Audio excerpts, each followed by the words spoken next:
베레시트라고 우리가 뭐 많이 들어본 태초에라는 제 말씀이 오늘 뭐죠? 토라 포션입니다. 제가 이제 토라를 이제 얘기할 때 이게 하나님의 이 세상에 대한 설명서다 이렇게 얘기했죠. 설명서. 그래서 이게 뭐 조건부 축복이냐 이런 차원이 아니고 하나님의 창조하신 분의 설명서와 같다. 그래서 우리가 뭐 선풍기 설명서대로 안 하고서 고장난 다음에 항의할 수 없는 거랑 똑같은 거예요. 그래서 이 토라가 하나님의 이 땅의 설명서이기 때문에 우리가 정말 잘 알아야 되고 깊이 알아야 된다. 예. 근데 이 창세기가 어떤 겁니까? 가장 오래된 스토리란 말이에요. 가장 오래된 스토리이기 때문에 가장 중요하다. 가장 중요하다. 그래서 이제 우리가 자녀들의 어떤 우리 인간의 성향이나 인간이 이렇게 있잖아요. 인간의 뭐 성향이나 성격들이 가장 어릴 때 다 형성된다고 그래요. 한 7, 80%가 가장 어릴 때 다 형성이 된다. 그래서 그 이후에 이제 막 좀 인식이 될 때 이제 오는 사건이나 이런 상황들은 이제 극히 이제 작은 영향이다. 20% 이 정도. 그러니까 한 7, 80%의 가장 중요한 거는 아주 어릴 때 다 형성된다는 거예요.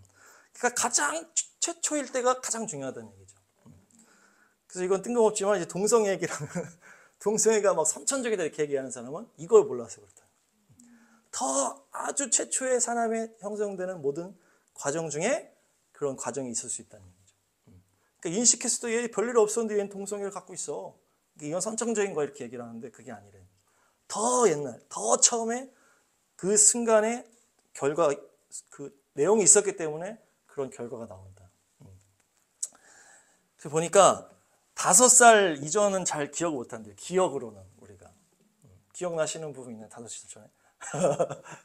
아, 있어요? 5살 전에? 아주 나신 분이구나. 근데 보통은 뭐 한 4, 5살 전에는 이제 잘 기억이 안 나고, 그래서 근데 이제 또 아기가 이제 뭐 태에 있으면은 제가 뭐 아는 형도 지금 새 쌍둥이가 이렇게 잉태한 거죠.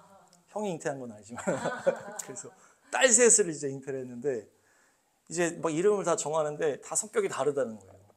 그래서 자기가 이제 정한 애가 자기 이름을 줬다고 이렇게 얘기를 하는데 누구는 막 또 활달하고 누구는 뭐 안 활달하고 이런 게 있다고 하더라고요. 그러니까 이제 뱃속에 있는데도 그러니까 이제 그 사람의 그것들이 언제부터 시작된다는 거 뱃속에 있을 때부터 그때부터 시작이라는 거예요. 영향을 받고 이런 게. 그러니까 그때부터 근데 막 어른들은 이제 뭐 못 알아들으니까 애가 태어나도 우리 소리를 못 알아듣고 그렇기 때문에 함부로 할 때가 있다는 얘기예요. 애기 앉혀놓고 싸운다든지. 근데 애기는 그걸 다 느끼는 거야. 소리는 못 알아들어도. 그러니까 이제 그런 차원이라는 거예요. 그러니까 이제 가장 옛날에가 가장 중요하다. 가장 처음이 가장 중요한데 그래서 이제 창세기가 중요하다 이 얘기입니다. 그래서 창세기가 중요하기 때문에 사단이 이거를 다 빼앗아 가려고 그러는 거예요. 그래서 이제 뭐 진화나 빅뱅이나 뭐 이런 어떤 과학이라는 이름으로 이걸 다 빼앗아 가는 거예요. 그러니까 기초 자체가 안 되니까 애들이 신앙이 이렇게 안 되는 거예요.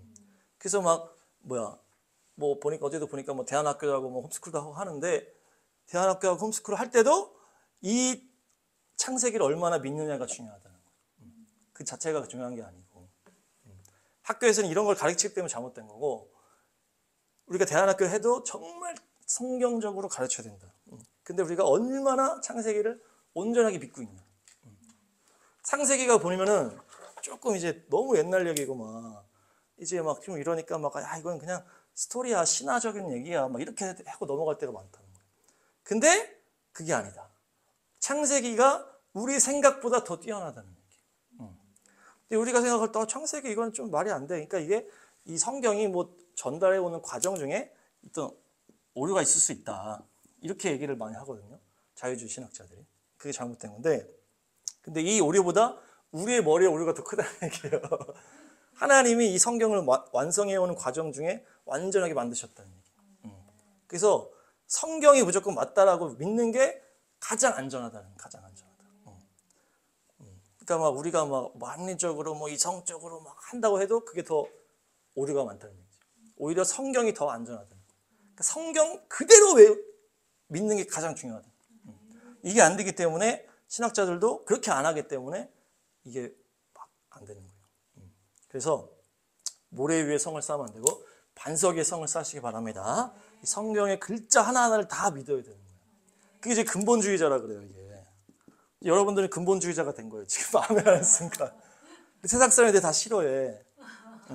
왜냐하면은 이걸 어디다 연결하냐면 지금 막 어떤 이제 전쟁도 있지만은 그 뭐예요? 이슬람 근본주의자랑 연결한단 말이에요. 이슬람 근본주의자가 막 무턱대고 막 테러하고 막 이러잖아요. 그거랑 연결을 하는 거예요. 그러니까 너무 종교에 빠지면 안 된다라는 의미로 너무 너가 성경을 이렇게 문자 그대로 믿어버려? 너는 심각하다. 이렇게 본단 말이에요. 위험한 사람으로 본단 말이에요. 이슬람이 위험한 것, 근본주의자가 위험한 것처럼 이 성경 근본주의자들도 위험하다. 사람들이 이렇게 치부를 해버려요. 그 신학적으로 이 가장 이제 안 좋은 쪽에 있다고 얘기를 할 때가 있어요. 그러니까 우리는 뭐가 돼야 되는 거예요? 성경 근본주의자가 돼야 되는 거예요. 그럼 결국에 사람들이 우리를 다 미워하게 될 거예요. 예수님 말씀대로 됩니다. 다 너를 미워한다 이렇게 얘기했거든요. 이게 마지막 때 그걸로 나오는 거예요. 그래서 이슬람 근본주의자들의 어떤 최악이라면은 이 성경 근본주의자들은 사실 최선이에요. 이게 가장 좋은 거예요. 성경 근본주의. 그러니까 성경을 그대로 믿으시길 축복합니다. 제가 성경을 보면 볼수록 옛날에는 오히려 옛날 생각에서는 성경이 좀 안 맞는 부분도 있다 이렇게 생각했는데 공부하면 공부할수록 성경이 더 맞아. 네, 성경을 말씀 그대로 믿으시기를 축복합니다. 네. 그래서 그런 기준으로 창세기를 믿어야 된다는 거예요. 창세기를 어떤 이거는 뭐 상징이야. 그냥 어떤 여기서 그냥 그것만 뽑아내면 돼. 막 이런 차원이 아니고 그야말로 그대로 믿어야 돼요. 그게 가장 안전하다. 한번 읽겠습니다. 시작. 태초에 하나님이 천지를 창조하셨다. 땅이 혼돈하고 공허하며 어둠이 깊음 위에 있고 하나님의 영은 물 위에 움직이고 계셨다. 태초에 하나님이 천지를 창조하셨다. 여기서 태초가 바로 베레시트인 거예요. 베레시트. 레시트라는 원어인데 레시트가 자 따라하면 레시트. 이게 이제 시작, 처음, 그리고 첫 열매 이런 의미도 또 있어요. 첫 열매, 레시트. 그래서 이것은 어떤 시작이다? 하나님의 시작이 아니고 인간의 시작이다. 인간의 시작. 하나님은 처음과 끝이 없는 분이에요. 그냥 존재하시는 분이기 때문에. 근데 하나님이 이 세상 인간의 시작할 때 하나님이 창조하셨다. 하늘과 땅을 창조하셨다. 할렐루야. 네. 그래서 그 2절이 부연 설명이 되는 거예요. 2절이 땅이 혼돈하고 공허하다 이렇게 하는데 혼돈하다 이것이 토후 그리고 보후입니다. 혼돈하고 공허하다. 혼돈, 공허. 토후, 보후. 사람이다. 토후, 보후. 토후는 혼돈이란 뜻도 있지만 헛되고 비어있다 이런 의미가 있어요. 비어있다. 헛되다. 허망하다. 이런 의미가 있다. 혼돈스러운 의미도 있지만 비어있다는 의미가 있는 거예요. 그러니까 저는 여기 가깝다고 보고 보후는 뭐냐? 보후도 역시 공허하고 헛되다 이런 의미가 있어요. 두 개가 비슷하다는 의미예요. 그러니까 땅이 이런 상황이었다 이렇게 얘기하네요. 비어 있었다는 얘기예요. 땅이 비어 있는 상황. 이거 우리가 아는 이제 흙이라는 땅도 있지만 인간 세상이라는 의미가 있어요. 땅이 혼돈하다 이렇게 했을 때 우리가 보는 이 흙 위에 막 혼란이 있었다 이런 게 아니고 인간 세계가 비어 있는 상태다 이렇게 보시면 돼요. 인간의 세상이 비어 있었다. 아무것도 없는 데서 하나님이 창조하셨다 이 얘기예요. 지금 이 얘기가 어둠이 깊음 위에 있다 이렇게 하거든요. 그러니까 그게 보면 어둠은 호셰크입니다. 자 따라합니다. 호셰크는 어둠이라는 뜻이고 어둠은 뭡니까? 빛이 없는 게 어둠이에요. 빛이 없는 게 하나님이 없는 게 어둠이고 그게 뭐에 위에 있다? 깊음 위에 있다 이렇게 하거든요. 깊음. 그러니까 이것은 깊음이 뭐냐? 깊음은 태홈입니다. 따라합니다. 태홈은 깊은 바다라는 뜻이에요. 깊은 바다. 깊음이라는 의미도 있지만 바다라는 의미가 있다는 얘기예요. 바다. 그러니까 이 1절에 부연 설명을 했죠. 이 땅에 이 바다를 우리가 보통 뭐라고 얘기합니까? 죄악된 세상이라고 얘기하잖아. 그래서 우리가 이 깊음 위에 어둠이 있었다. 그러니까 깊음은 깊은 바다. 의미 없는, 그러니까 바다나 죄 많은 죄의 세상을 말한다거든요. 이 깊음 위에 어둠이 있었다는 것은 이 깊은 물이 있고 그 위에 하나님의 존재가 없었다는 거예요. 그리고 여기 혼돈하고 공허하다. 비어있는 곳에 의미 없는 물이 있고 그 위에 하나님의 존재가 없었다. 이렇게 해서 그래요. 좀 다들 심오한 표정을 짓고 있는데 2절을 이렇게 지금 혼돈하고 공허한 게 뭐냐?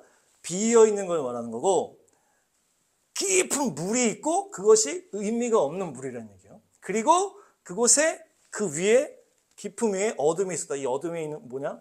하나님의 부재. 비어있고 물이 있어. 의미 없는 물이 있는 거예요.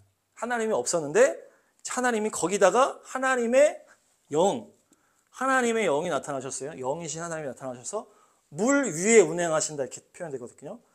이 물은 마임이라는 하나님의 생명수를 말합니다.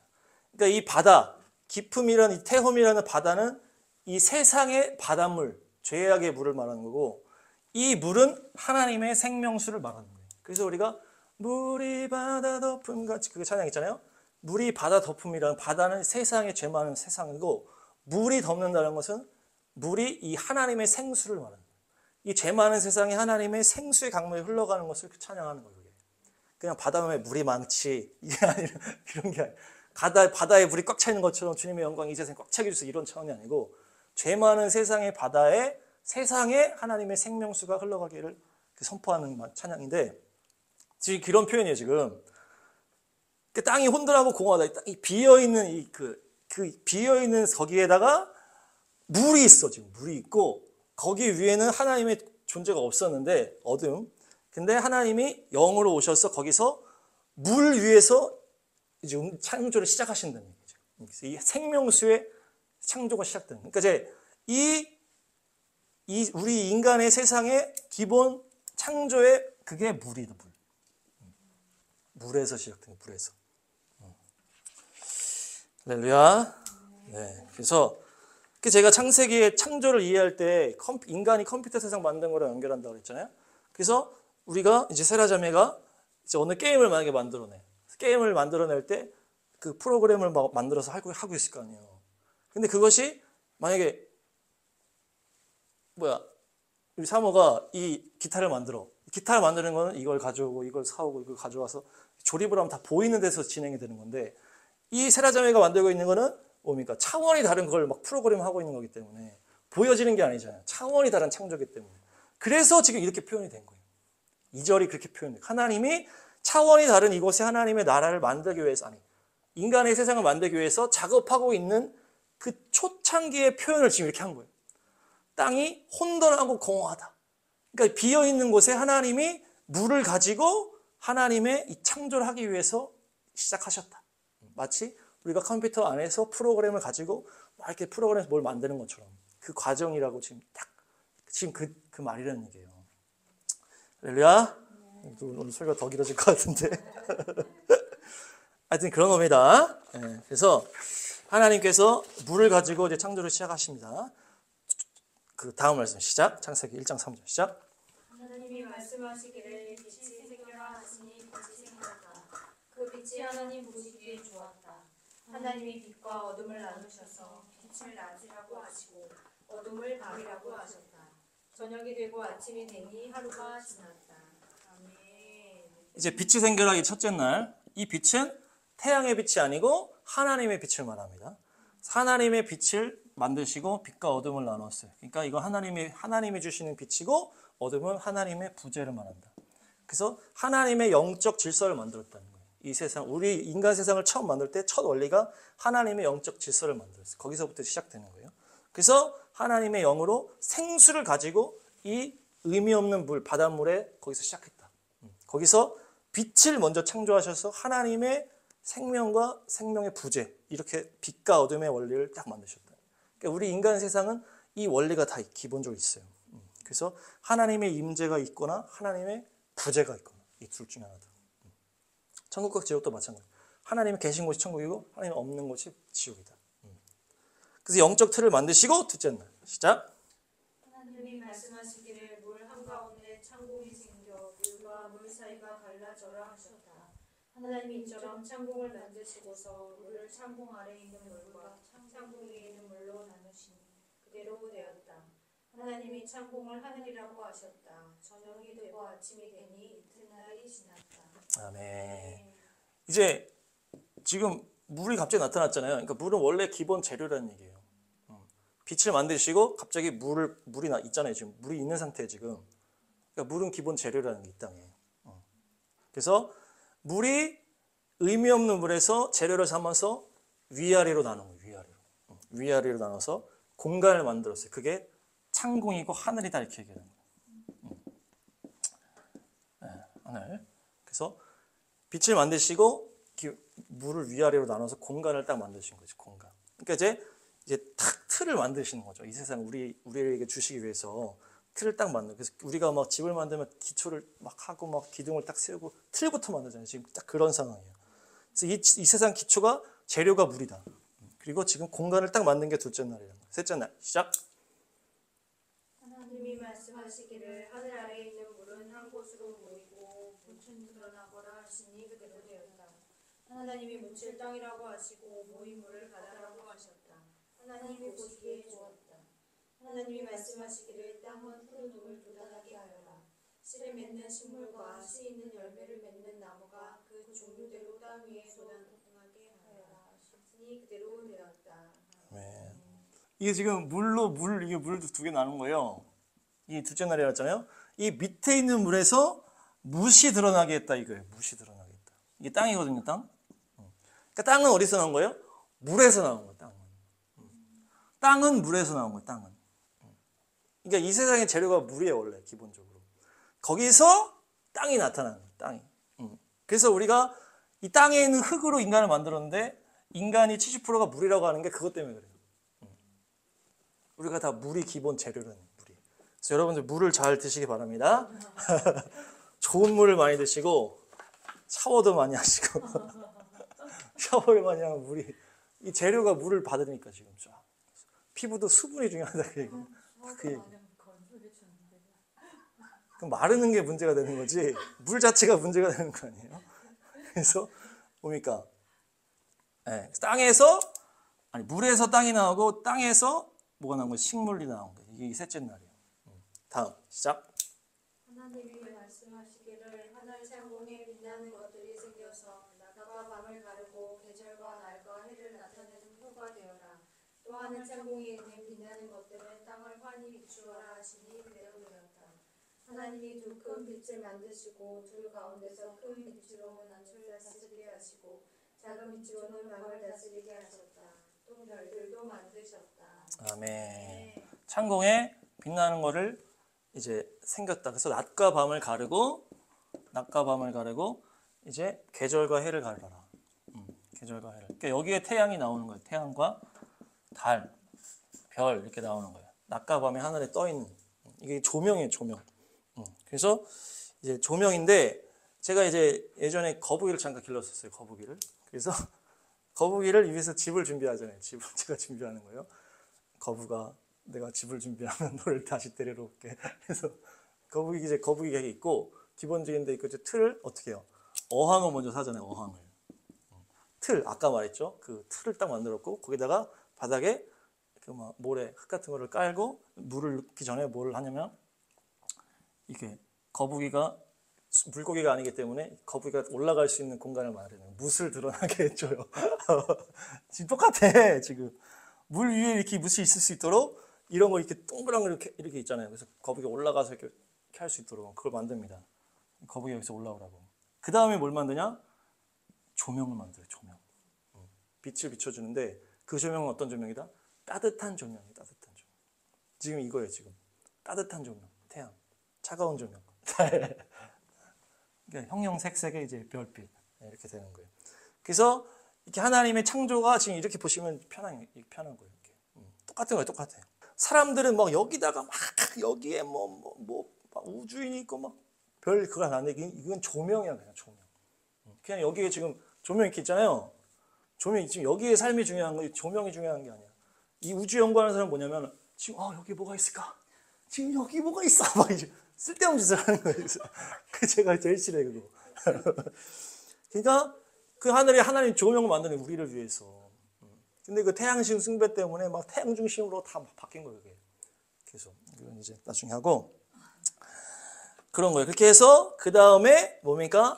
바다에다가 생물을 채우고 하늘에 새를 채우고. 그 다음에 여섯째 날에 동물과 사람을 만드는데 사람을 만들 때 이게 나옵니다. 시작. 하나님이 말씀하시기를 우리가 너의 형상을 따라서 우리의 모양대로 사람을 만들자. 그리고 그가 바다의 고기와 공중의 새와 땅 위에 사는 온갖 들짐승과 땅 위를 기어다니는 모든 들짐승을 다스리게 하자 하시고 하나님이 당신의 형상대로 사람을 창조하셨으니 곧 하나님의 형상대로 사람을 창조하셨다. 하나님이 그들을 남자와 여자로 창조하셨다. 아멘. 그래서 우리의 형상을 따라 모양대로 이렇게 나오는데 형상, 모양. 오늘 보니까 첼렘입니다. 첼렘. 자, 따라합니다. 첼렘. 그리고 모양은 데모트. 때가 묻지 마시기 바랍니다. 데모트. 자, 그래서 형상은 첼렘은 형상, 우상 이런 게 있고 그림자라는 의미가 있더라고. 그림자. 하나님의 그림자. 그리고 데모트는 모양, 의미, 형상이라는 게 있고 닮았다 이런 의미가 있어요. 닮았다. 우리는 주님과 닮은 존재. 하나님과 닮은 존재. 그리고 하나님의 그림자 같은 어떤 그런 모양으로 지어졌다는 얘기예요. 근데 또 재밌는 건 뭐냐면 여기에서 최초의 사명이 나오는데 그게 뭡니까? 다스리는데 누굴 다스려요? 바다의 물고기를 다스리고 땅의 짐승을 다스리고 하늘의 새를 다스리게 하자. 그러니까 사람의 처음 사명이 뭐였어요? 다스리는 누굴 다스려? 동물을 다스리는 게 우리 사명이 동물을 다스리는 게. 좀 개를 싫어하시는 세라자매 표정이 안 좋아지시죠? 다스리다가 라다입니다. 라다인데 거느리다, 주관자, 통치하다 이런 의미가 있어요. 취하다. 그래서 인간의 사명은 뭐예요? 인간을 다스리는 게 아니에요. 동물을 다스려라 이게 우리의 사명이었다. 동물을 다스려. 물고기랑 새랑 짐승을 정복하고 다스리는 게 인간의 사명이었다니까. 내가 얘기하는 게 아닙니다. 그래서 동물을 키우자 이런 차원이 아니고. 그래서 아브라함이 뭐란 거예요? 목축업을 했잖아요. 양을 다스린 거예요. 그게. 다윗도 목축업을 했고. 동물들을 잘 다스리길 바랍니다. 다음 말씀 29, 30 시작. 하나님이 말씀하시기를 내가 온 땅에 있는 씨 맺는 모든 채소와 씨 있는 열매를 맺는 모든 나무를 너희에게 준다. 이것들이 너희의 먹거리가 될 것이다. 또 땅의 모든 짐승과 공중의 모든 새와 땅 위에 사는 모든 것, 온 생명을 지닌 모든 것에게도 모든 풀을 먹거리로 준다 하시니 그대로 되었다. 아멘. 이 먹을 것에 대한 얘기인데 뭡니까? 채소와 열매를 인간에게 줬어요. 인간에게 처음 하나님께서 주신 거는 채소와 열매. 그래서 또 어디서 막 계속 채소 열매 먹으라고 이렇게 하는데 처음에 얘기하신 거고 동물들에게는 풀을 줬다. 풀과 이제 채소를 먹어라 이렇게 했어요. 그러니까 동물 먹일 거리에는 열매가 이제 안 들어가 있더라고 이 원어가. 하여튼 이제 뭐 바나나는 먹으면 안 되는 건지 원숭이가 하여튼 그 동물들이 원래는 이걸 육식을 안 했다는 얘기예요. 지금은 동물들이 서로 먹잖아요. 그 인간은 동물을 안 먹었었어 처음에. 그게 언제 바뀌냐? 노아 홍수 이후에 바뀌는 거예요. 노아 홍수 이후에. 읽어주세요. 시작. 땅에 사는 모든 짐승과 공중에 나는 모든 새와 땅 위를 기어다니는 모든 것과 바다에 사는 모든 물고기가 너희를 두려워하며 너희를 무서워할 것이다. 내가 이것들을 다 너희 손에 맡긴다. 살아 움직이는 모든 것이 너희의 먹거리가 될 것이다. 내가 전에 푸른 채소를 너희에게 먹거리로 준 것 같이 내가 이것들도 다 너희에게 준다. 아멘. 이제 인간의 죄 이후에 심판 이후에 동물을 먹어라 이렇게 됐어요. 동물을 아까 채소처럼 내가 주겠다. 동물을 먹어라. 그래서 이러면서 이제 동물들도 서로 먹었는지 모르겠는데 하여튼 동물 얘기는 이제 안 나와 있고 인간들은 원래 채소만 먹으라 그랬는데 동물을 노아 홍수 이후에 먹으라 그랬다. 그래서 이것 때문에 뭐 수명이 줄었다 이 얘기도 있고 하여튼 죄와 심판 이후에 많은 것이 바뀌었다는 얘기죠. 그리고 이제 2장은 뭐냐면 이제 1장은 전체적인 이제 딱 틀을 보여준 거고 2장부터는 세부 사항이 나오는 거예요. 세부 사항. 우리가 뭐 딱 전체 딱 하고서 이제 세부 사항이 딱 있잖아요. 그런 원리입니다. 2장 읽으세요. 2장 5절 6절 시작. 주 하나님이 땅 위에 비를 내리지 않으셨고 땅을 갈 사람도 아직 없었으므로 땅에는 나무가 없고 들에는 풀 한 포기도 아직 돋아나지 않았다. 땅에서 물이 솟아서 온 땅을 적셨다. 아멘. 네. 땅에서 뭐가 없다는 거예요? 비가 없었다는 거예요. 비가. 그러니까 노왕수 전에는 비가 오질 않았어요. 땅에서만 샘물이 솟아난다든지 그냥 이슬이 내린다든지 그렇게 해서 땅을 적셨다. 비가 오질 않았다. 그래서 근데 또 뭐래요? 사람이 없어서 나무가 없고 들에 한 포기 풀이 없었다 이렇게 얘기를 하는 거예요. 아니 지금 아까는 나무로 다 땅 만들고 바로 만들었다 그랬는데 인간은 나중에 나왔는데 지금 사람이 없어서 없다고 이렇게 얘기를 하잖아요. 이게 뭡니까 이게? 과정이 나오는 거죠. 보여드리는 다음 7장 8장 시작. 주 하나님이 땅의 흙으로 사람을 지으시고 그의 코에 생기의 기운을 불어넣으시니 사람이 생명체가 되었다. 주 하나님이 동쪽에 있는 에덴의 동산을 일구시고 지으신 사람을 거기에 두셨다. 아멘. 그러니까 하나님이 창조하신 원리가 있어요. 창조하신 원리가 지금 뭡니까? 인간을 만들어서 하나님이 인간을 다 만든 게 아니에요. 인간 딱 2명만 만든 거예요. 남녀만 딱 만들어서 계속 뻗어나가게 했다는 얘기죠. 그래서 이게 이제 샘플의 원리고 이 땅의 모든 곳에 차지 않았는데 하나님이 뭘 먼저 주셨어요? 에덴 동산을 먼저 주신 거예요. 그래서 사람을 그 땅의 흙으로 사람을 만드시고 생명의 기운을 불어넣으셔서 생명체가 되어서 이제 이 아담에서 시작돼서 이 하나님의 에덴 동산에 있는 것들이 흘러나가게 하셨다는 거예요. 이것이 아담의 하와의 사명이었다. 첫 번째. 그래서 하나님의 창조 원리가 하나님이 다 해놓고 이렇게 한 게 아니고 샘플을 주시고 거기서부터 시작하는 거예요. 인간 2명 만들어서 너네들 꽉 차라 이렇게 했잖아요. 그러니까 똑같이 이 모든 식물이나 동물들도 하나님이 샘플로 만들어 놓고 이제 뻗어나가게 만드셨다는 거예요. 그 샘플이 바로 에덴 동산이다. 에덴 동산. 그래서 이게 하나님의 원리입니다. 그 다음 말씀 보시면 시작. 주 하나님은 보기에 아름답고 먹기에 좋은 열매를 맺는 것과 나무를 땅에서 자라게 하시고 동산 한가운데는 생명나무와 선과 악을 알게 하는 나무를 자라게 하셨다. 강 하나가 에덴에서 흘러나와서 동산을 적시고 에덴을 지나서는 내 줄기로 갈라져서 내 강을 이루었다. 아멘. 지금 이겁니다. 에덴에서 뭐가 흘러나가요? 강이 흘러나가. 이게 이제 원리야 이게. 그래서 하나님이 이 땅을 만드실 때는 어떻게 만들었다? 땅을 하나로 만드셨다는 거야. 하나로. 지금은 땅이 다 찢어져 있잖아요. 하나님이 처음에 땅을 하나로 만들고 그 중앙에다가 에덴 동산을 두셨다는 거예요. 에덴 동산을 두시고 또 에덴 동산의 중앙에는 선악을 알게 하는 나무와 생명나무를 두셨다. 그래서 이스라엘이 세상의 중심이라는 게 하나님이 원래 땅을 하나로 만드셨다.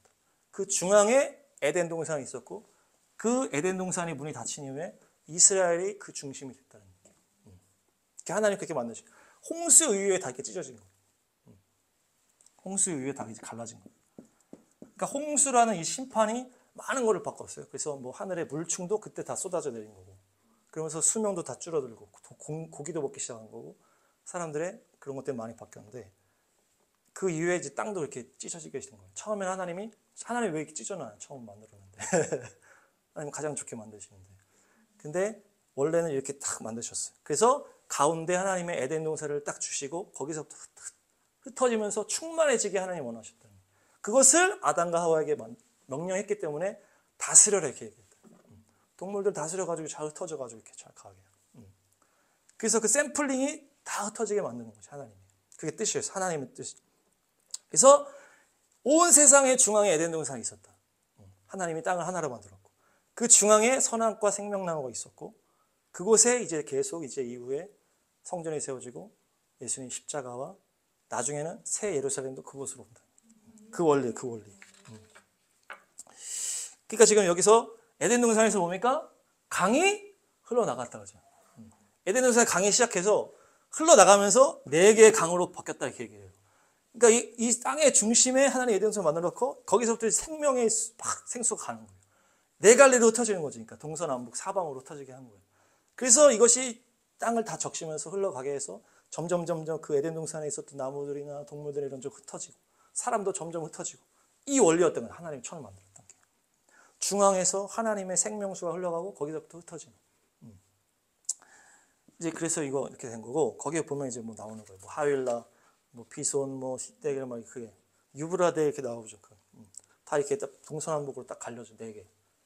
네. 이렇게 되는 거예요. 할렐루야. 네. 다음 말씀.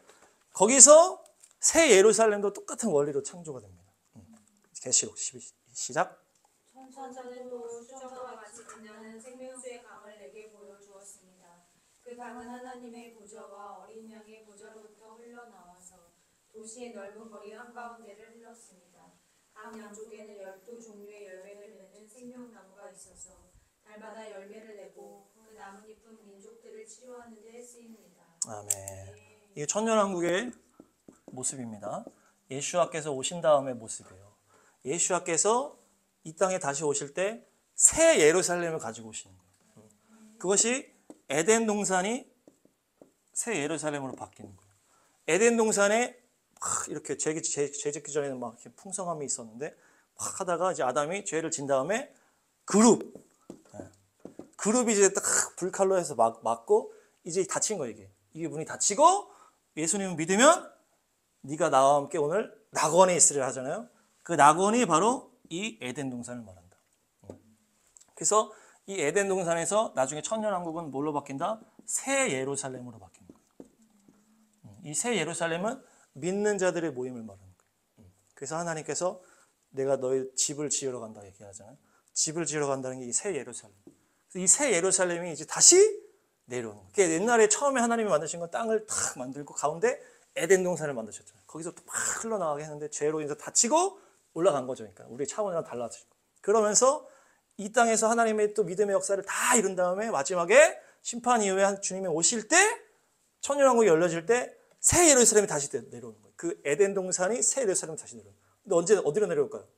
그 중앙으로 또 내려오는 거예요. 그 새 예루살렘. 그 이스라엘 계속 가고 싶어 하는 게 우리가 그래서 그러는 거예요.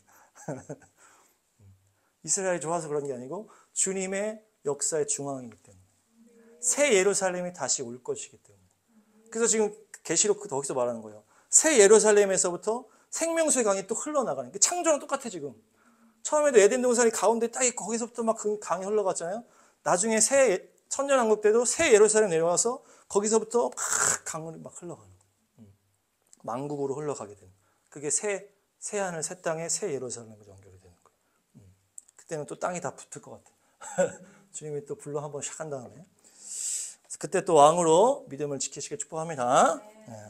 그 중앙의 역사. 그래서 방주도 뭐 그 근방이고 어떻게 보면은 다 그 근방이고 거기에 아브라함이 이삭을 드린 모리아산부터 이제 성전, 십자가, 새 예루살렘까지 다 그 이스라엘 땅, 그 세상의 중심에서 이루어지는 거고 그 말씀이 이제 세상의 중앙에 사는 백성 그의 말씀을 만들어갔죠.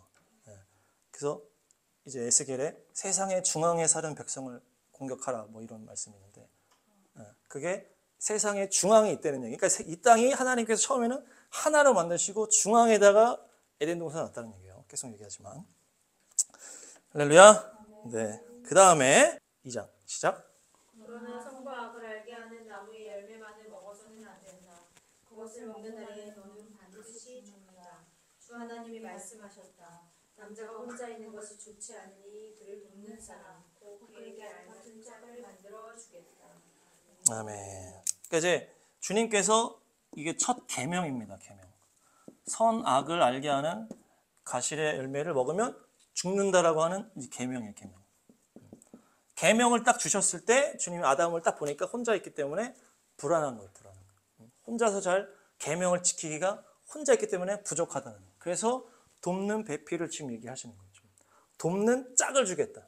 네가 지금 혼자니까 짝을 만들어 주겠다. 그 다음 말씀 보시면 또 뭐냐? 19절 20 시작. 주 하나님의 이름의 모든 짐승과 공중의 모든 새를 흙으로 빚어서 만드시고 그 사람에게 이끌어 오셔서 그 사람이 그것들을 무엇이라고 하는지를 보셨다. 그 사람이 살아있는 동물 하나하나를 이르는 것이 그대로 동물들의 이름이 되었다. 그 사람이 모든 집짐승과 공중의 새와 들의 모든 짐승에게 이름을 붙여주었다. 그러나 그 남자를 돕는 사람 곧 그의 짝이 없었다. 아멘. 그러니까 지금 제가 아까 얘기했죠. 인간의 처음 사명이 동물을 다스리는 거라고 그랬잖아요. 근데 아담이 처음 한 작업이 이름을 붙여주는 작업이에요. 이름을 보고서 이거는 이거구나, 이거는 개구나, 이거는 새구나 이렇게 하면서 이름을 막 붙여주면서 이제 이걸 다스리는 거예요. 근데 주님이 사명을 딱 준 다음에 아담이 하는 걸 딱 보니까 불안한 거예요. 또 뭐예요? 혼자 있기 때문에 짝이 없다. 그러니까 두 가지예요. 계명을 딱 주신 다음에 아담을 보니까 불안해. 그래서 얘 짝을 붙여줘야 되겠다. 그 다음에 사명을 딱 줬을 때 아담이 혼자 하는 걸 보니까 불안해서 짝을 붙여주는 거예요. 그러니까 이 남녀의 이 짝됨의 어떤 원리가 뭐냐? 하나님의 계명을 지키기 위함이다. 하나님의 계명을 지키게 하기 위해서 서로 도우라는 거죠. 하나님의 사명을 감당하기 위해서 서로 도우라. 그래서 지금 여기서 남녀의 원리가 나오는 거예요. 짝의 원리가. 그 남자가 먼저고 여자가 나중이고 뭐 그런 차원을 떠나서 이 남녀의 어떤 그 존재 자체가 하나님의 계명을 지키기 위해서 서로 도와서 힘을 합치라는 얘기고 하나님의 사명을 완수하기 위해서 서로 도와서 힘을 합치라는 얘기예요. 할렐루야. 또 우리가 서로 계명을 잘 지킬 수 있도록 서로 도우시기를 축복합니다. 사명을 잘 감당할 수 있도록 서로 도우시기를 축복합니다. 네. 그래서 사람들이 이제 죄를 짓기 전에 아담이 죄를 짓기 전에는 하나님과도 대화가 가능했고 누구랑도 대화가 가능했다? 동물이랑도 대화가 가능했다. 다스리려면 동물이 대화를 해야 되니까 그 뱀이 얘기한 거예요. 그래서 그 낙원에 가면 동물들이랑 다 대화한다 가죠. 천국 가면 동물들이랑 다 인사하고.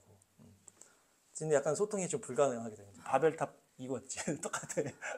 바벨탑으로 언어가 소통 안 되는 것처럼 동물이랑도 소통이 안 되게 된 거예요. 죄가 들어간 다음부터. 그러면서 이 동물들을 다스려야 되는데 동물의 다스림을 받았죠. 뱀이 나타나가지고 뱀이 동물이잖아요. 동물을 다스려야 되는데 동물이 인간을 다스리게 된 거죠. 뱀이 와가지고 막 뱀이 가장 강교하다 이렇게 나오거든요. 그러니까 강교한 놈이 와가지고 막 하니까 다스림을 당한 거예요. 하와가 속아가지고 둘 다 선악과 먹게 되고 죄에 빠지게 되는 거예요. 그러니까 인간이 통치권을 잃어버렸다. 동물들을 다스려야 되는 통치권을 동물들 때문에 통치권을 잃어버렸다. 그래서 죄가 가득한 사람들을 짐승이다 이렇게. 결국 인간도 짐승이잖아요. 그렇죠? 같은 날 만들었다. 좋습니다. 그래서 우리가 하나님의 사람된 하나님의 형상된 우리가 동물 같은 믿음 없는 사람들을 다스려야 된다. 우리가 그 믿음 없는 동물 같은 사람들한테 끌려가면 안 된다는 거예요. 이 뱀이 사단으로 상징되는 이 뱀이 동물의 대표. 그러니까 믿음 없는 사람은 사실 동물과 같은 거예요. 어떤 이제 영이 들어가지 않았기 때문에 영이 죽은 상태이기 때문에. 그래서 우리가 그 영이 없는 그 존재들한테 끌려다니면 안 된다는 거지. 이게 이 원리가. 그래서 우리가 그들을 다스려야 된다는 거예요. 하나님의 형상된 우리가 하나님을 알지 못하는 죄 많은 짐승과 같은 삶을 사는 그들을 다스려야 된다. 근데 뱀한테 우리가 당했기 때문에 통치권이 바뀌어버린 거예요. 그래서 이 세상에 짐승 같은 사람들이 더 충만하게 됐다. 하나님의 형상된 사람들이 거기에 다스림을 당하게 됐다. 네. 그래서 저주가 임하게 됩니다. 창세기 3장 14, 15 시작. 주 하나님이 뱀에게 말씀하셨다. 내가 이런 일을 저질렀으니 모든 집짐승과 들짐승 가운데서 내가 저주를 받아 사는 동안 평생토록 배로 기어다니고 흙을 먹어야 할 것이다. 내가 너로 여자와 원수가 되게 하고 너의 자손을 여자의 자손과 원수가 되게 하겠다. 여자의 자손은 너의 머리를 상하게 하고 너는 여자의 자손의 발꿈치를 상하게 할 것이다. 아멘. 그러니까 이제 뱀이 이제 저주를 받아요. 그래서 뱀이 이제 땅을 기어다니며 이제 흙을 먹는다. 이렇게 얘기하거든요. 그러니까 뱀이 원래는 이렇게 팔다리가 있지 않았을까. 그래서 배로 이제 기어다니는 거예요, 평생. 원래는 배로 기어다니지 않았다는 얘기지. 근데 너 이제 배로 기어다니는 거야. 땅만 다니라. 그러면서 저주를 받고 여자와 원수가 되고 여자의 후손이 너의 머리를 깨부를 거라는 복음의 예언이 여기 딱 시작되죠. 그러면서 그래서 우리가 이제 이 뱀이 원래는 지금 우리가 생각하는 뱀이 아니었을 것이다. 그래서 용과 같은 모습이었을 것이다. 그래서 용과 같이 화려한 모습이었기 때문에 그 하와가 그 말에 넘어갔다. 뱀처럼 나타났으면 하와가 무시했을 것 같은데 용처럼 막 화려하고 막 용에는 이렇게 팔다리도 있잖아요. 막 날라다니고 그런 존재였기 때문에 하와가 혹해가지고 이렇게 속은 거다. 그 다음에 거기서 타락해서 저주를 받아서 뱀이 된 거다. 그렇게 해서 이제 사단을 얘기할 때 옛뱀이라고 하면서도 또 용이라고도 하잖아요. 용은 뭐 전설에 뭐 그거다 하면서 뭐 그런 그게 없잖아요. 그러니까 이제 용의 어떤 그런 모습을 갖고 있던 애가 저주를 받아 뱀으로 된 거다. 그다음 여자가 받은 저주 시작. 저에게는 이렇게 말씀하셨다. 내가 너에게 임신하는 고통을 크게 더할 것이니 너는 고통을 겪으며 자식을 낳을 것이다. 내가 남편을 지배하려고 해도 남편이 너를 다스릴 것이다. 네. 임신의 고통이 크다. 임신의 고통. 그래서 이제 뭐 원래는 임신 해산할 때 별로 안 힘들었는데 저주를 받아서 너무 아프게 해산을 하는 거다. 이렇게 해석도 하고 남녀 관계를 얘기하는 거죠. 남편이 너를 지배할 거다. 이제 이것이 어떤 남녀 관계에도 어려움이 있을 거다. 남편이 너를 스트레스 받게 할 거다. 그런 얘기인데 우리 예수님께서 이 저주를 축복으로 바꾸신 거죠. 예수님께서 우리의 남편이 되셨기 때문에. 그래서 여기 보면은 네가 남편을 원하게 된다 이렇게 얘기하잖아요.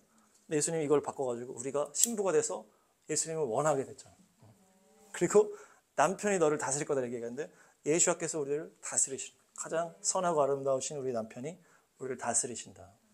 그래서 또 임신을 연결했을 때 생명을 낳는 어려움이 있지만 우리가 또 생명을 낳는 기쁨을 누리면서 또 복음도 전거하고 그렇게 완전히 이제 저주가 축복을 바뀐 거죠. 예수님 때문에. 근데 어쨌든 이 세상의 원리 얘기예요. 그래서 아기 낳는 거 어렵고 애 키우는 것도 어렵고 남녀 관계도 어렵고 이런 그게 저주라는 얘기예요. 근데 우리가 예수와 안에 있으면 이걸 이길 수 있다. 그리고 남자가 받은 저주 시작 마지막. 남자에게는 이렇게 말씀하셨다. 내가 아내의 말을 듣고서 내가 너에게 먹지 말라고 한 그 나무의 열매를 먹었으니 이제 땅이 너 때문에 저주를 받을 것이다.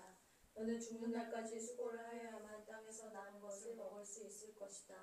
땅은 너에게 가시덤불과 엉겅퀴를 낼 것이다. 너는 들에서 자라는 푸른기를 먹을 것이다. 너는 흙에서 나왔으니 흙으로 돌아갈 것이다. 그때까지 너는 얼굴에 땀을 흘려야 나다를 먹을 수 있을 것이다. 너는 흙이니 흙으로 돌아갈 것이다.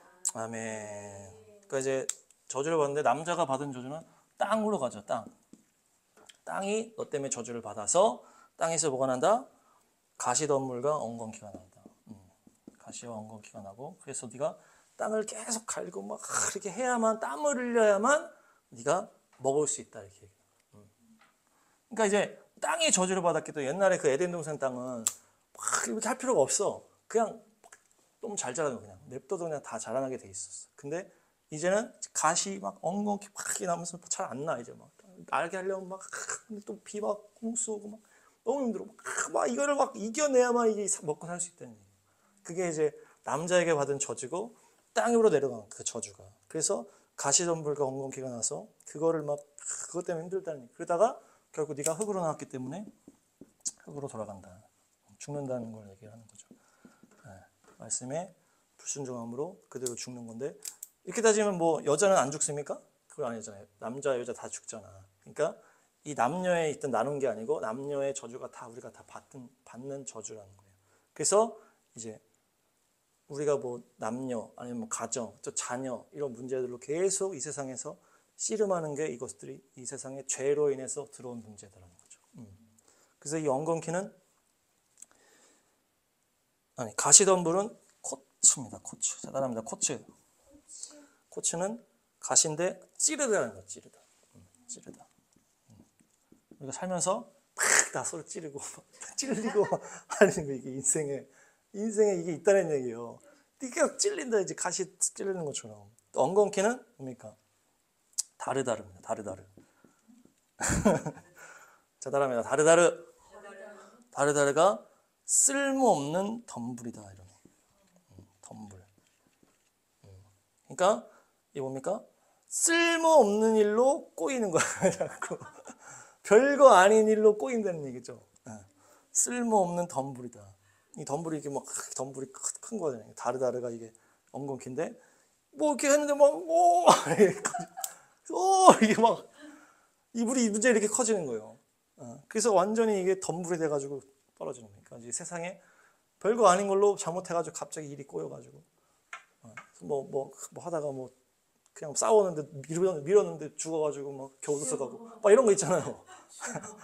이게 이 세상의 죄로 인한 저주다. 죄로 인한 저주. 남녀의 그 저주가 다 온 거예요. 남녀가 다 같이 가는 거니까. 그러니까 이 땅에서 살 때 계속 서로 찌르고 막 별거 아닌 걸로 인생 꼬이고 남녀 문제 막 자녀 문제 막 그 계속 이 죄 이것이 하나님의 말씀을 떠나서 불순종으로 인해서 온 저주다. 그러나 아까도 얘기했지만 이 우리 남편 되신 예수님께서 저주를 축복으로 바꾸셨다. 그래서 이것이 기본적인 세상의 세팅이에요. 세상 사람들은 죄로 살다 보면 다 이렇게 되게 돼 있어요. 그냥 이거 어쩔 수가 없어요. 이거는 이 세상의 원리이기 때문에. 근데 우리가 예수와의 보혈 안으로 들어가고 십자가 사랑 안으로 들어가고 주님의 믿음 안으로 들어가게 되면은 이런 거를 다 이길 수 있는 거예요. 이 문제도 오지 않을 뿐더러 와도 이겨낼 수 있다는 얘기죠. 그래서 문제가 꼬여도 그냥 풀어버리면 돼. 주여 풀어버려. 아니면 그냥 밟아버려 막 해가지고 영적인 능력을 가지고 이 막 찔려도 막 찔려도 상관없어. 상처 안 받아 막 돼요. 다 보혈로 다 씻어버리고. 그래서 이거를 다 이겨낼 수 있고 뭐 자녀도 다 주님께 맡겨서 주님의 그 사랑으로 해가지고 이길 수 있고 남녀 문제도 결국 다 합력해서는 이루고 또 주님만 우리 남편 되시니까 사도 바울과 같이 그냥 주님만 남편으로 이렇게 해서 이걸 다 이겨낼 수가 있는 게 예수와의 복음이요 십자가의 능력이다. 그래서 이 창세기 앞에 나타난 어떤 이런 창조와 이런 죄악의 그 원리들이 다 있잖아요. 그래서 다 가슴에 잘 새기시고 아까 처음 얘기했지만 그 땅에 물에서 땅이 나오고 그 중앙에 예루살렘 하나님의 그 중앙의 역사. 그래서 우리가 또 이스라엘 향해서 또 기도하고 그래서 하나님께서 그곳에 이제 엄청난 일을 이루시기 때문에 또 그런 어려움도 있는데 영적인 그런 상황 가운데 우리가 또 보혈의 능력에 대해서 했을 때 그곳에 또 모든 것이 합력해서 선을 이루신다.